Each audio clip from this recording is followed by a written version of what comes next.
Hey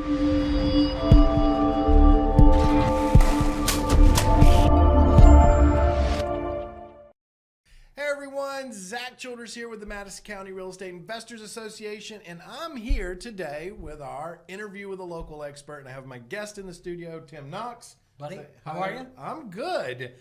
For those of you that don't know Tim, I'm sure some of you know him already, but Tim, tell them a little bit about what you do in the area. I am a local real estate entrepreneur. I have a company called Revolved Realty. We're a flat fee listing company, but we also work with folks all over North Alabama buying and selling real estate. All over North Alabama? All over North Alabama, yep. And so when we say all over, how many offices are covering all over? Is it just one? No, primarily we have an office in Madison. We have an office in Athens. And so Madison covers everything east, and Athens covers everything west. So we go down to about Decatur. So you've got a good footprint in this area then. We do, yep. Yeah, and you guys are really kind of everywhere. I mean, you're obviously a marketer. Well, yeah, that was my background, was in marketing, yeah. And I can tell that, and I can appreciate that. And, you know, I always tell anybody who's getting into real estate or in any business, look, it doesn't matter what the widget is. Yeah. What matters is can you market it? Yeah. Right? So whether you're marketing for new agents or you're marketing for houses or listings or buyers, the business is real estate, but we're really marketers. Well, you're exactly right, because my background, I've been an entrepreneur for 25 years. And I've been in software business, marketing, videography. I even owned a couple of gun stores for many years. So when I decided to get into real estate as my 12th career, I approached it from a business standpoint. You're exactly right. Real estate is the product, but the marketing and everything you do, it's the same principles we used when I was selling books or tapes or guns. It's just another product. You've got to get yourself in front of people. You got to get out there. You know, you can't be what we call a secret agent. That's funny you say that, because I coach people and teach people how to get into real estate investing, and I say it all the time. Like, look, you've got to come out of the closet sooner or later. You do.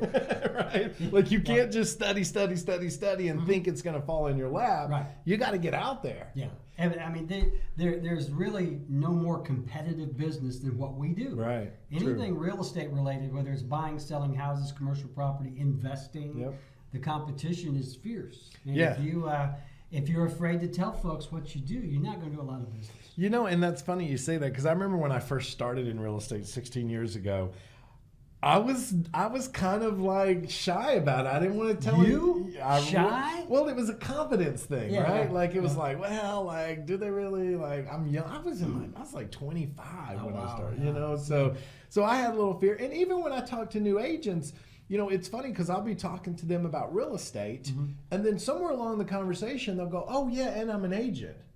Yeah. Well, by the way. Yeah, like, oh, by the way, instead of leading off with that, like, hey, I'm an agent if you need this or you need that. And I feel like sometimes that, you know, maybe their confidence isn't there yet, or they haven't been educated well enough. Yeah. Well, unfortunately, in our industry, training is often lacking. You know, a lot of, especially the big boys like the Kellers, the Remaxes, those guys, they'll do a week or two of basic training and then kind of kick them out of the nest. So there you go. And, you know, one of the reasons we've been so successful so quickly is because myself and my partner, the other Zach, we're both marketers. Yeah. And, you know, we're everywhere. We're all over Facebook, LinkedIn, because we're trying to get the word out. But most folks who get their real estate license, I mean, let's be honest, a lot of time it's kind of a fallback career. Yeah. You know, I've done all this other stuff. Now I'm going to try real estate. Let me try this out. And they don't know how to promote themselves, or they're just shy about it. Yeah. You know, I don't want to seem egotistical. Right.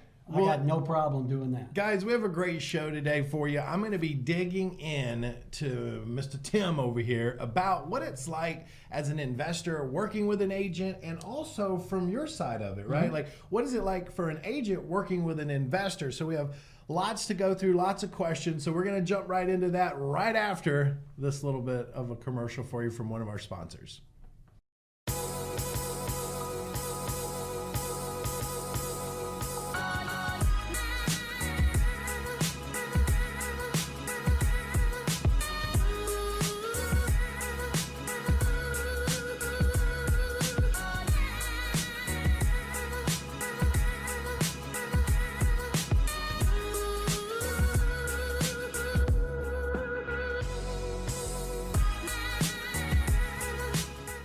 All right, welcome back. Hey, it's Zach Childers here with the Madison County RIA. I hope that you got our sponsor's message. If you are looking for a sponsor like we have, please go out and talk to them. Let them know you've heard of them through the Madison County RIA. So, Tim, back to what we were talking about here, and that is working with investors, right? And so one of the questions is always like, I get the question like, well, you know, I go talk to an agent and they really don't want to work with me or this. And I'm always like, when I talk to people about working with agents from an investor point of view, and then we're going to get your point of view of it, is not every agent is the right agent for an investor. Correct.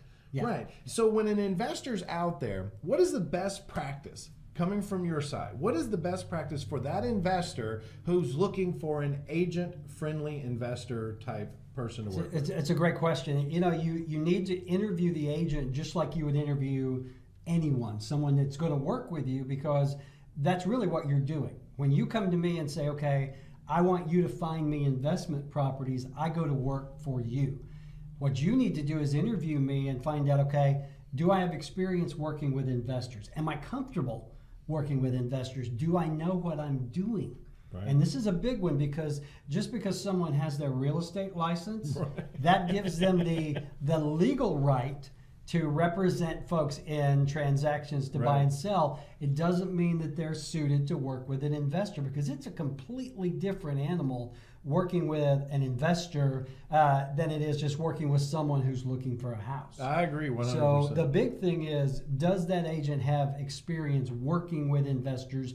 And within that realm, there's a lot of different levels there. Yeah. You know, if you want to do fix and flips, are you looking for fix and rent, cash flow? Are you looking for multifamilies? You know, I know real estate agents who have worked with a lot of investors just doing fix and flips, but have never done multifamily or never done. It's a different type of relationship. Different animal. Yeah. So my first advice is, number one, get referrals from investors who are working with agents, and then interview those agents just like you would anyone who you're putting to work for you. Right. And that's a good point, because I don't think, and this is the emotional aspect to real estate investing. And listen to this, guys. I say this all the time. Yeah. Real estate investing is not emotional. It is logical decisions based on data and understanding of what we're doing. And so I think a lot of new investors, what they do is they go out and say, oh, Uncle Bob's cousin's wife's sister's an agent, I'll work with her. Yeah. And the reality is Uncle Bob's cousin's sister's whatever may not even know this market. Right. May not understand it, because here's the one pushback that I know we get when we work with new agents. And not just saying new agents as in is a bad thing, but I'm saying new agents to the investing world. Right. They don't understand why we're making low offers. They're like, well, why would you make it that low? Well, because I'm not paying retail. Yeah. And so a lot of times agents, and this is why I say there's a different world in them, you have some agents who will be offended if that offer is lower than the listed price, much less go represent someone that wants to offer less than the listed price. And they think of it from a standpoint of, it's going to affect my reputation. And so that's a big pushback we get. Well, you know, you're right, because I have been on both sides of that. Yeah. You know, I have represented properties that had investors interested, and I have put in offers on properties. And, you know, it's the old lowball stigma. Yeah. Now, if I've got, and I've had this happen, I've had investors make lowball offers on beautiful houses that needed absolutely no work, that were 2 days on the market. Right. These are investors that don't really know how to play this game. Yeah, and they are represented by an agent who really didn't know how to play the game. Right. On the other hand, you know, when I'm working with an investor, I kind of look at it from an investor's eye, because I did that as well. When I'm walking through a property as an investor, you're doing the math in your head, but you're not doing the price going up math. You're doing the price coming down, because you have to get it at a certain level. Yeah, because you're putting money into it. You have hold costs, you have resale fees, you got purchase fees, and we don't do it for free. Well, exactly right. So, and I've actually gotten offers from agents who will say, look, man, I know this is lowball, but this is what he wants me to do. I have to do it. And automatically, they're in a negative position with me, because I'm like, you really are not representing your client as you should. Rather than justifying that offer, they're trying to excuse it. That's money not statement. The agent. That is a money statement. Listen to what he just said there. That's a money statement.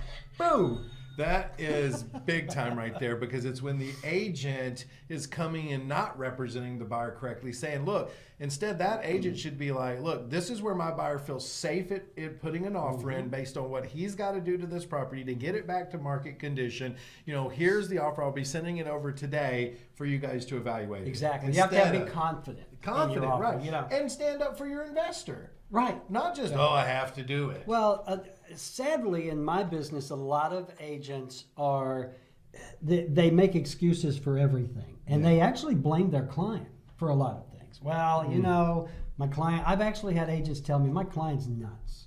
He doesn't listen to anything I say, but I got to give you, I apologize up front. And I'm like, what's your client's name? Maybe he should come work with me. And that goes back to knowing the agent, interviewing the agent. And again, it has to be someone, agents like me or those that are used to dealing with investors, we're never going to go in and make excuses for our offer. Yeah, we're going to justify that offer. That's exactly right. The key. And justifying it takes a little bit of work, right? It certainly does. It's not just, oh, here's an offer, sorry, it's low. No. It's talking with, it's that relationship, right? It's like, you know, when an agent, I make an offer, an agent calls me and says, Zach, well, why is your offer here? Well, here's why, man. Because I'm going to have to put this much into it. I can only justify it selling for this price. That market's holding for this long. I've got all these fees. And for me to be safe, risk management, which is what we are in real estate investing, this is where I have to be. Okay, great. They take that information and now they have bullets in their gun, basically, to go back to the other agent and say, here's why my client did this. Not, I can't believe I got a low. Well, and then what that does is it puts the onus on me to then go to my client and say, okay, here's the offer we have. The numbers are low. Here's why they're submitting a low number. Right. Now, you know, I mean, we're all realistic. Yep. Usually if someone has a property that is going to attract investors, the one thing that I do as an agent, it's my job to be really honest with my client. You know, if I walk into a house that I'm looking at listing, and if the house needs work, if the comps are soft, you know, whatever the market is, it's my duty to be honest with my client and say, you know, the house is in this condition. You're probably going to get this kind of you're going to attract this kind of offer, and you've got to be realistic. Yeah, you know, if you're you don't setting wanna, the expectation. Well, you have to. Yeah. And that's hard to do. That's a great point, because I want to talk about that real quick, and then I got lots more to go over with you. Is that point right there? Because I see a lot of times in our market that agents will go meet with a seller. The seller will say, I want 180, knowing that property won't sell for more than 150. Right. And they'll take the listing. Right. And they'll write it up. And with knowing they're going to come back in 2 months or whatever and say, you got to start dropping the price. Yeah. And that frustrates me, because to me it's an agent that's so concerned about getting the listing and not concerned about their time. You're exactly right. Because their time is what's getting sucked up there. It would be better for them to just say, look, I know you want 180, but nothing in this neighborhood justifies that price. We can sell this at 150. Yeah. You know, I just did on my video channel, the 4 biggest mistakes I made my first year in real estate. And the number one was taking every listing that I could get and going with what the seller wanted me to do. And I got to tell you, when you're a new agent, I mean, it's hyper competitive. You're after every deal you can find. So I would go into houses that I knew in my heart were not going to bring what the owner wanted. Right. And, you know, even, I mean, I would say, well, you know, and I would hem and haw, but I was a spineless turd because I was a new agent. And I would always go, okay, let's list it. And, you know, that always comes back to haunt everybody. Yeah. Because the agent always ends up being the bad guy when a house doesn't sell. That's what I was about. Right? Because now it's your fault. And it is. Yeah. You know, it really is in that situation. So one of my New Year's resolutions is not to list any house where the owner will not listen to my recommendation. I might not do a heck of a lot of business in 2020, Oh, I doubt that. Well, you know what? I've seen your board. Well, it's you pretty, guys it's are pretty like, full. you're going to need another board. But honestly, some agencies now are building into their contract, if the house doesn't sell every 2 weeks, there's a ratchet down of price. Oh, really? So they will list it. They'll say, okay, Mr. Owner, you think it's worth $400,000. Well, every 2 weeks, it's going to drop 5%. Really? Really. And 2 weeks so seems a little too soon, though. they want price to it get down to right. where they want to be. Oh, I'm So saying, I got you. So if the listing agent has the meeting and they already know the seller wants We too know much, what it's gonna sell then for. they stick that clause in there so they can get it down It to is where it is a needs to be. CYA clause. So yeah. tell me about this. I like this. I see some advertisement around town about we'll list it or we'll buy it. Or we'll list it, and if it don't sell, we'll buy it. Mm-hmm. You've seen those. Oh yeah, and I'll make that same offer. I love that. Here's the key though. What they buy it for is not going to be what It's they like list an it investor for. price. That's exactly right. It's the instant offer is another one. Yeah. If we can't sell it, we'll buy it. Basically, the way that works, it's a marketing tactic to get Love the it. listing. Yes. Brilliant. I think it's I'll great. make you the same offer all day long. Right. But what happens is, let's say you've listed your house at 200, it doesn't sell. Well, they're not going to give you 200. They might give you 50 or 60 cents on the dollar. That's in the fine print. That's in the fine print. We will buy your house at our price. But what? I mean, that's just. I mean, think about it. I mean, that's brilliant marketing. It's just a great marketing Because people are tactic. like, oh, well, if they don't Yeah. list, I'll get it sold. And then Yeah. they get the meeting, and they're like, oh, well, tell me about how you'll buy it. Yeah. Okay, well, we're going to be 60% of whatever the list price Right. is. Yeah, but don't worry, we're going to sell it We're gonna way sell it. before we get Yeah. to that point. Love it. Yeah, it's a great marketing Okay, tactic. well, let's move into the next one. Okay. So this one is probably, if any agents are watching this, they're probably curious Oops. about this. Yeah. Because I'm sure some of them deal with it too. But what bothers you the most when someone comes to you and says, hey, Tim, I'm an investor. Let's go look for houses. Yeah, you know what? And the way you did that was perfect because they're like a puppy Right, coming right. up wanting you to pet them, Let's and go, they're all let's go, let's excited, go. right? It's kind of the flip side, where I think investors should interview agents. Yeah. It's the agent's duty to interview the investor because Are they qualified? well, that's the thing. Are they qualified? Do they have money? Do they have proof of funds? Can they back up what they want to do? What is their budget? I get calls all the time, and we talked about this. People will watch a show on TV, and they want to flip a house or they want to get into investing, and they're not qualified. They don't have the funds. They don't have the backing. So the first conversation I have with them after I scratch their ears and they finish doing this Give them a little bowl of milk. give them a little bowl of milk, pat them on the head, is we talk about, a couple of things. Yeah. What is their financial backing? What is their current situation? I talk to a lot of these folks that they're like, well, I saw on TV, I can do it with other people's money. Yeah. And you can, but which other people do you have in mind? Right. Have you know what I already mean? talked to them? Have you already done it? So one of the things, I will not work with someone unless I know they have the funding and the wherewithal to do a deal. And talking about other people's money, just so that we're clear, it doesn't matter where the money comes from. Does not matter at all. It does not matter. I mean, it could be a bank, it could be hard money lenders, it could be asset-based lenders, it could be a private lender, it could be your cousin out in the middle of nowhere. Right. You're just saying, hey, don't come to me and say you're going to do other people's money. Have you already talked to those other people, and are they willing and ready to go with I you? have actually had investors ask me, do you know these other people that we can use their money? So, like, hey, go to work for me. I'm not going to pay you. Go find me deals. Exactly. Teach me the business. Find me the money. And oh, by the way, do you have contractors and you have a it's like that commercial on TV. Can you send me a list? Yeah. So what I do is I try to pre-qualify the investor. Okay. Again, number one, have you ever done this before? Yeah. Why do you want to do this? Because you mentioned emotion in real estate. Mm-hmm. In a perfect world, real estate isn't an emotionless business, but in reality, it's driven by emotion. Especially on the buying end. Especially on that side. So what I want to know is, why do you want to do this? Do you, what position are you putting yourself in? I'm not going to work with you if you're going to, hawk the farm and bet everything on a deal and you've never done it before. Yeah. So I want to know, can you back it up? Can you bring funds? Number two, what is your budget? Yeah. Because that determines what I'm going to show you.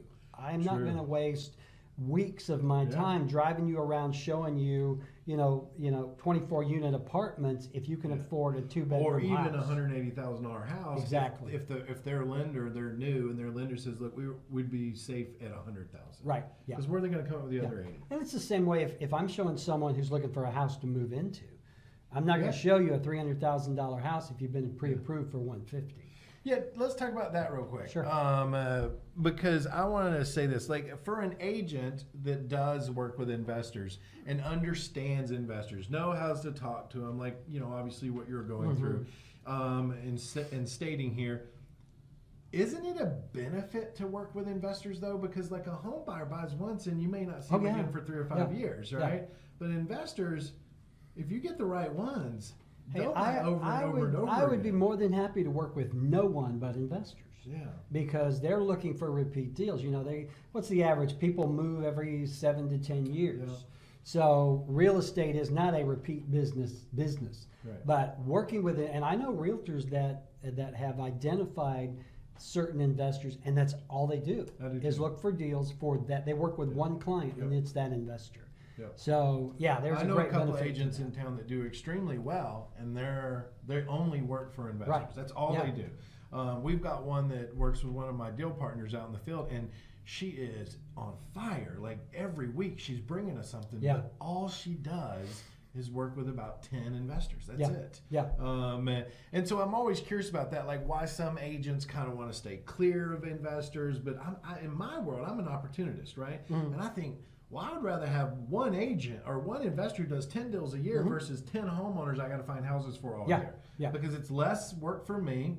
It's a different mindset, you know, but and I might have to dig a little bit more to find those deals, but that's just my mindset. Yeah. On it. Well, it's very competitive, and most agents would rather represent someone who's going to buy a $300,000 house one time than an investor who might buy $50,000 houses. Yeah. It's that mentality. Right. The thing that they don't understand is I will take a ready, willing, and able customer any day of the week over trying to find a bunch of customers that I've got to go out and find houses. And almost like teach them, the new homeowner, the process, keeps it. Because, you know, when we fix up houses, we're selling to that buyer, right? And I'll tell you this from our end, and I'm sure as agents you deal with it too, it's all those finance contingencies. It's all of the things that you have to comply with FHA. And we're a cash buyer.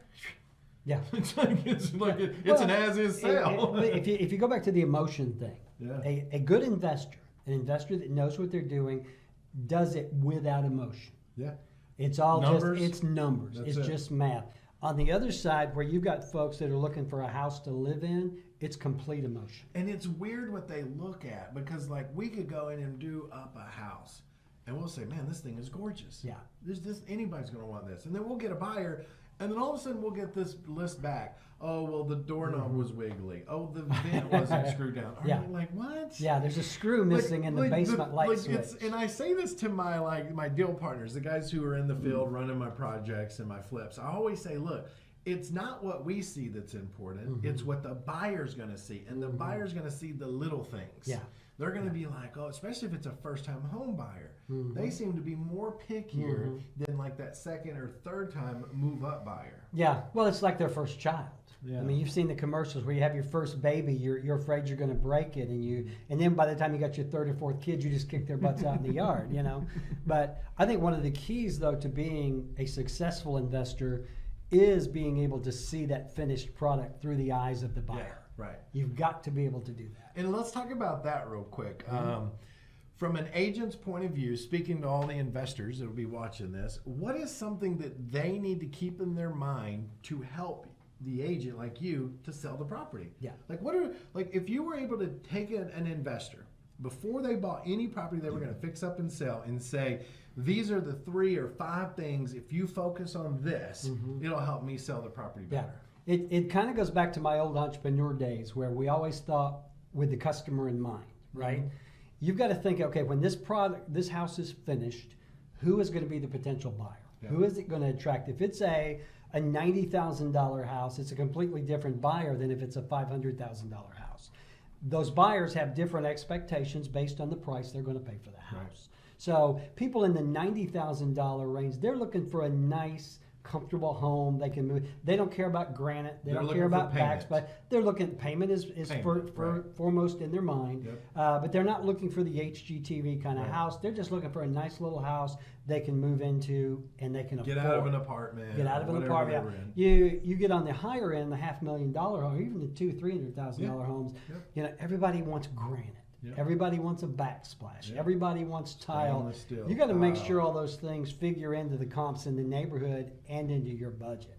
True. You know, if you, and this is something an investor needs to think about before they buy a house, looking at the comps that are out there. Once this house is finished, what can I get for it? And then you do the backward math. And what was in that house? Yeah, yeah. And that's something we talked about yesterday on our show, was when you're working with an agent and you're getting comps, make sure that the comps you're getting are not an as-is comp, but a ARV comp. Correct. Yeah. Because sometimes we can undervalue the property, and then I always say to people, look at what's sold that's been fixed up, and you don't need to do anything more than that. Yeah. So a big mistake, and I talk about this in one of my books, is over-improving the property. Yeah, you don't want to be the nicest, biggest house in the neighborhood. Right. I cannot tell you how many houses that I have seen, completely beautiful houses, but they're overbuilt or they're the biggest one in the neighborhood, and they just sit there for Or every forever. other house, like let's just use a $120,000 ARV neighborhood. Every other house has Formica in the kitchen, and they come in and want to put granite in. It's like, why'd you do that? And see, that's a mistake a lot of new investors make, and I see this a lot in flips. Because again, they'll watch the HGTV. Get emotional. They'll get It's emotional. their first flip. Well, I really. They think they're an interior designer. Yeah, and then they end up holding the house or losing a ton of money on it because of that. So, you know, hit it again. I have to laugh. That's just because that is so true. I run into it all the time. I'm like, why did you do all this? Well, I mean, my daughter, Chelsea McKinney, she's a designer. And she does it. I mean, she does high-end houses. Very good one. You know, Chelsea is not going to go in and buy a house that's a $120,000 house and do her thing in that house. Right. And she doesn't do the low-end flips because of it. Yeah. She's like, this is my wheelhouse. This is what I like. You know, she'll tell you that she could make way more money on her flips than she does, but she has a certain quality that people expect. And she's known for. She's made a staple in she this is like community. the Chip and Joanna of this area. Right, like when they see, they're like, oh, that's a Chelsea house. It's a Chelsea McKinney. Right. Yeah. I mean, people say it, you know. I had a house I was wholesaling the contract on. She came out and looked at, and I mean, you know, it was a tough house. Yeah. You know, and we were talking, and I said, well, this could be. I forgot the conversation, but I was saying that I'm doing a lot of like little flips, and you know, and she'd made the remark like, yeah, I wish I had more of those, because she does do a lot of the HGTV look, but she's skilled at it. She knows how to do it, unlike somebody sitting on a couch watching the show and say, oh, I'm going to go do that. Yeah, well, that's the thing. Chelsea's houses now sell before they're done. Yeah. I mean, it's crazy. She now has the true fixer-upper model. She has people that hire her to find them a house. She reps them as the agent, and then she does the remodel for them. Beautiful evolution for her. But, you know, one bit of advice I would give investors, especially new investors, start small. Yeah. Don't start with those $500,000 houses.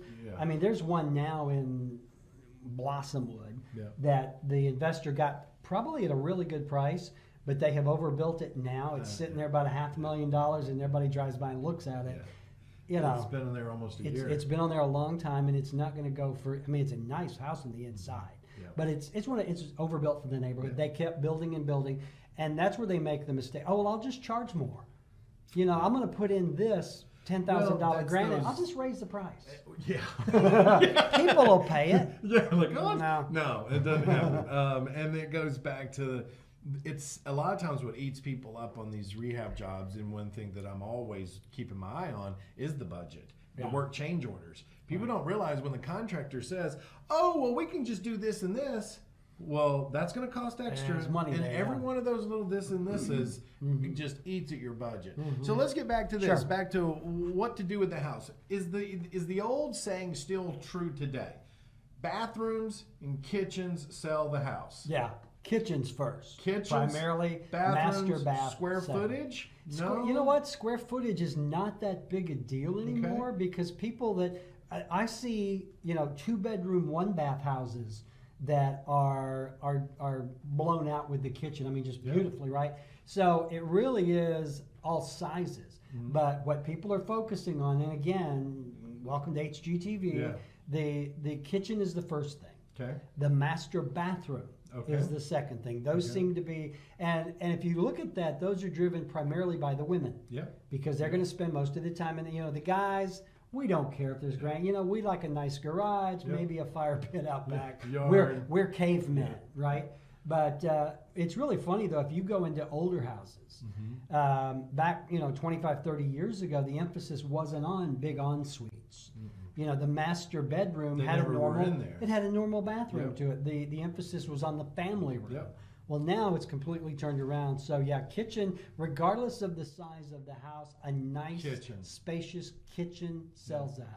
And what about, are you seeing out there when you're showing, listing, working with investors, homeowners, all the stuff that you do, are you seeing people gravitating more to open concepts, even if they have to pay more for it? Yeah. I mean, that's one of the things I think Chelsea will tell you on all of her remodels. They open it up.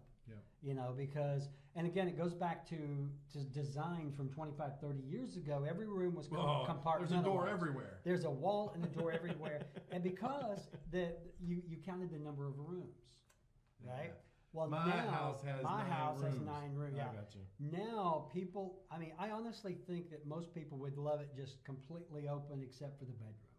Yeah. You've got the kitchen. You can see into the family room. Yeah. Here's a dining room, a breakfast room. And when you say it's the wife decision, I mean, I don't want to come off like that's the only person that makes the decision, but in most families, the mom is usually the one watching the children or around them, and even the dad. Yeah. I mean, I'm a single dad, and I love my house, but you know what I hate about my house? Is my kitchen is in the back looking out over the pool, and the living room's on the other wall, and I can't see what they're doing. Yeah. And the open concept provides that. I mean, I think that's why the open concept is so popular, is because if mom is in the kitchen, she wants to be able to see the kids in the great room watching TV or whatever. Yeah. And that are they choking on a grape? Yeah, really. What are they putting up their nose? So it's that family dynamic that's really driven this whole thing, where it's an open concept for you. But the other thing is the open concept just makes it seem bigger. Yeah, that's true.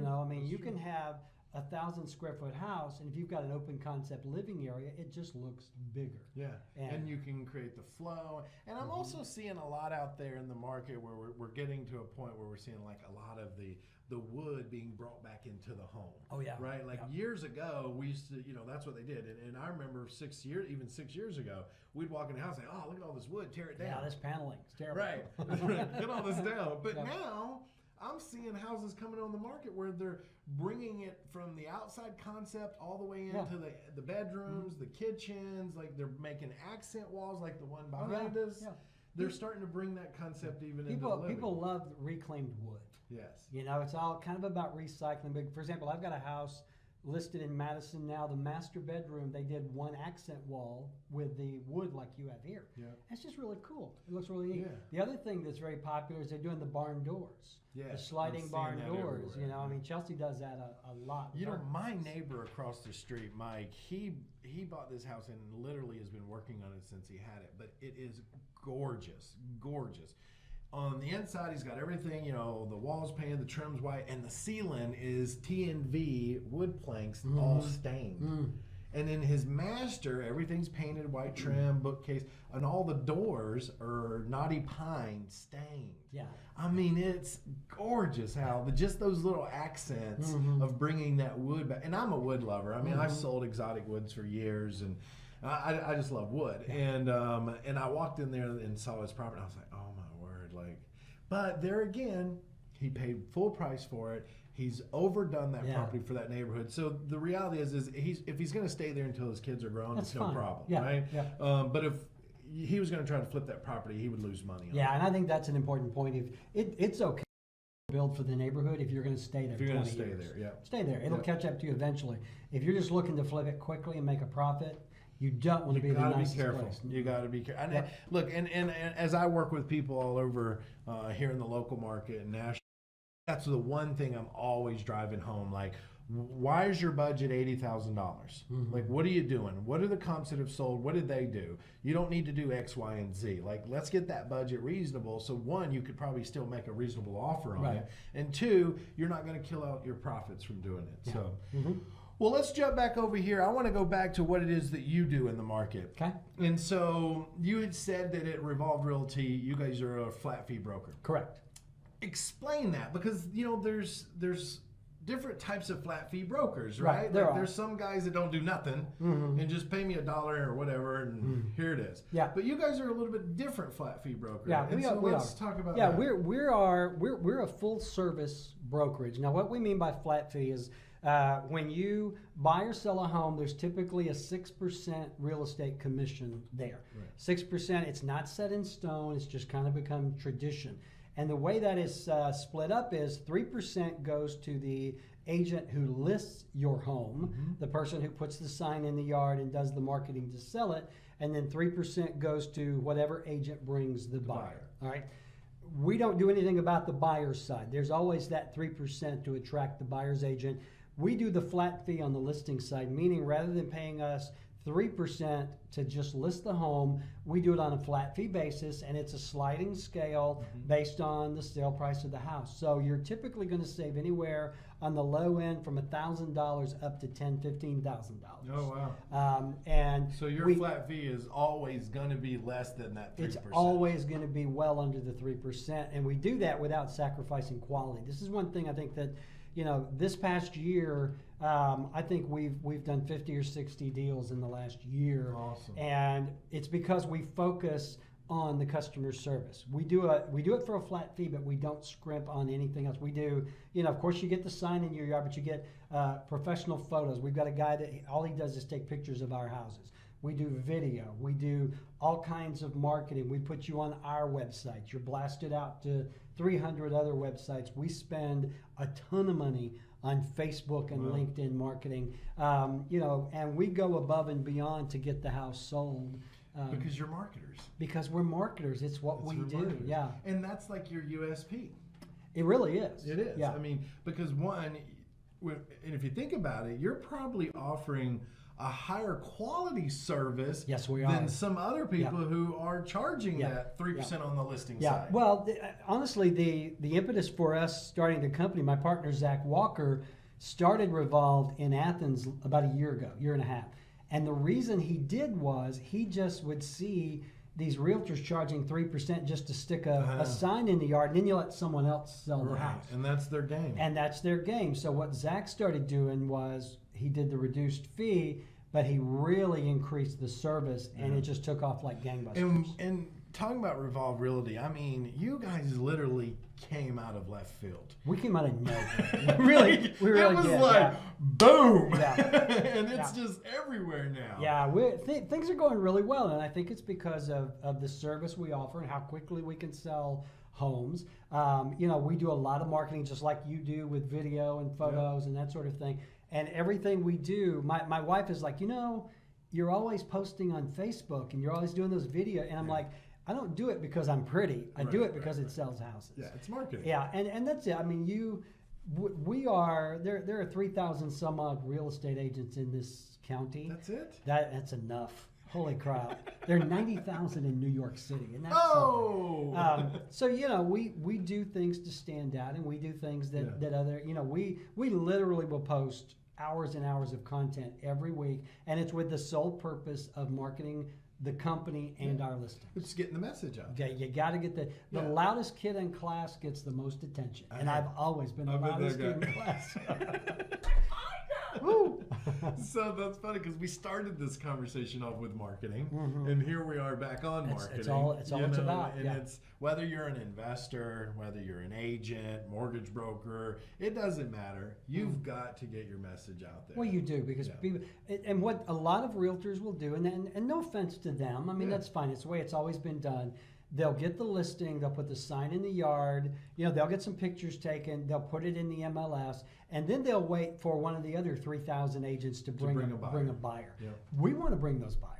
Yeah. That's why we do the marketing. So let me ask you this question, and I might be reaching. It's okay. I might be reaching here. Doing this. But with a flat fee broker, let's say I had a property for sale, and I had already calculated in my 6%, and you guys came to me and said, hey, look, we're going to take 3% offer to the buyer's agent, and we're going to charge you a flat fee of X. Okay, awesome. But let's say your flat fee still gives me, I don't know, 1.5% savings. Sure.